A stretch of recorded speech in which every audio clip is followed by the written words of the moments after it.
যে ভোলায় গ্যাস উৎপাদন হয় সেই ভোলার মানুষ কেন গ্যাস পাবে না?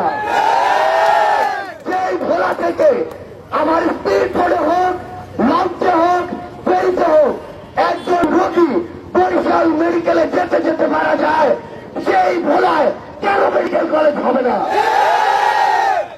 এই ভোলা থেকে যখন আমার একটা লম্বা সময় নিয়ে ওই একটি শহর বরিশালে যেতে হয়, তখন আমার যদি 40,000 কোটি টাকা খরচ করে পদ্মা সেতু হয়, 30 থেকে 35,000 কোটি টাকা খরচ করে পদ্মা সেতুর পাশে একই সাথে রেল সংযোগ হয়, ওই দুইটি কাজে যদি 70,000 কোটি টাকা খরচ করা হয়, তাহলে 5 থেকে 10,000 কোটি টাকা খরচ করে কেন ভোলা থেকে বরিশালে একটি সংযোগ সেতু হবে না?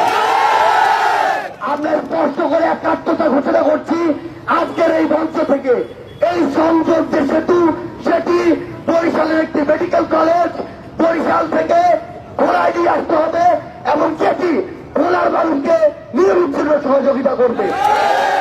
এবং এই যে ভোলার গ্যাস সেটি যেন সিন্ডিকেট করে শুধু ব্যবসা করার জন্য ভোলা থেকে কেউ রক্ত চোষার মতো নিয়ে না যেতে পারে সেই ব্যবস্থা করতে হবে।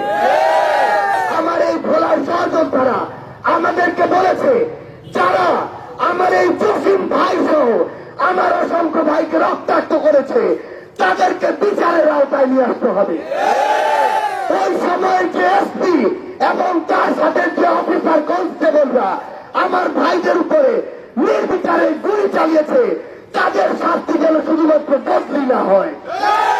আমার ভোলার সহযোদ্ধারা আমাদেরকে বলেছে, এই বাংলাদেশে এতদিন ধরে এই যে অরাজকতা চলেছে, এই যে চাঁদাবাজি সিন্ডিকেট চলেছে, এগুলোর বিরুদ্ধে গিয়ে এই যে বিভিন্ন শ্রেণীর মানুষকে বিভিন্ন ভাবে সেবা দেওয়া হয়েছে, কাউকে স্যার বলেছে, কারোর সাথে তাসের মতো ব্যবহার করেছে, এই বৈষম্য বাংলাদেশ থেকে দূর করতে হবে। আমাদের মনে হয়েছে যে এতদিন আমরা এই বাংলাদেশের রাজনীতিতে এমন একটি ধারা দেখেছি, যেই ধারায় শুধুমাত্র যখন ভোটের প্রয়োজন হতো তখনই অনেকে জননেতা সেজে জনগণের কাছে আসত, কিন্তু বিগত 16 বছরে খুনি হাসিনা সেই ভোটের প্রয়োজনীয়তাও রাখেননি। তাই কোন নেতাকে জনগণের কাছে আসতে হয়নি। কিন্তু আমরা মনে করি এই অভ্যুত্থানে আমরা ঐক্যবদ্ধ ভাবে হাতে হাত রেখে কাঁধে কাঁধ মিলিয়ে লড়াই করে স্বৈরাচারী খুনি হাসিনাকে দেশ ছাড়া করেছি।